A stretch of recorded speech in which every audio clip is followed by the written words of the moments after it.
তো সবাইকে জানাই রাখি পূর্ণিমার অনেক অনেক শুভেচ্ছা, ভালোবাসা, অভিনন্দন।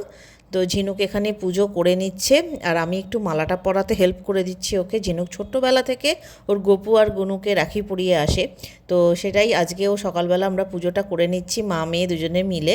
আর ঠাকুর পুজোর পরে ইচ্ছে আছে আজকে একটু মা আর মেয়েতে মিলে বেরোবো, কারণ সৌভিকের পক্ষে সম্ভব না।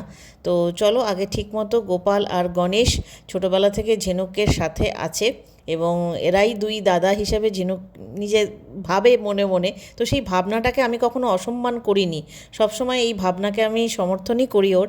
কারণ সত্যি কথা, এখন যা পরিস্থিতি তাতে করে ঈশ্বর ছাড়া আর ভরসার হাত কিছুই নেই। আজ ধরো অভয়ার বিচারের 1 বছর হয়ে গেল, কিন্তু বিচার কিন্তু আজও পাওয়া যায়নি।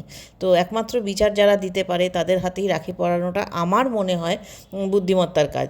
যাই হোক, রাখি পরানো তো ঝিনুকের কমপ্লিট হয়ে গেছে। পুজোর পরে একটুখানি মা আর মেয়েতে মিলে আমরা চলে এসেছি সিনেমা হাটে। সিনেমা হাটে একটা মুভি এখন প্রচণ্ড জনপ্রিয়, একটা অ্যানিমেশন মুভি মহাবতার নরসিম্হা। তোমরা হয়তো অনেকেই দেখেছো। ঝিনুকের এটা দেখার ভীষণ ইচ্ছে ছিল এবং তার সঙ্গী হিসাবে আমিও এসেছি, কারণ আমি কোনোদিনই কোনো সিনেমা হলে 3D অ্যানিমেটেড মুভি দেখিনি। সবাই কিন্তু খুব উচ্ছ্বসিত, আর এই প্রথম কোনো মুভি আমি দেখছি হাউসফুল।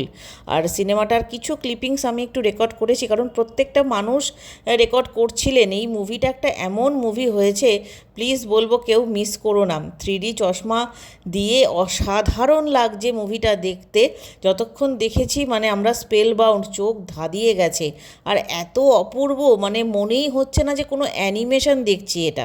তো কারা কারা এখনও অবধি দেখেছো সিনেমাটা তারা জানিও। সৌভিক খুব বড় মিস করলো। আর গান এত অপূর্ব, সত্যি চোখ দিয়ে জল বেরিয়ে আসছে। মানুষজন না, মানে কি বলবো আর, অভিভূত হয়ে গেছে প্রত্যেকে। তোমরা কারা কারা দেখেছো সিনেমাটা কমেন্ট সেকশনে অবশ্যই জানিও।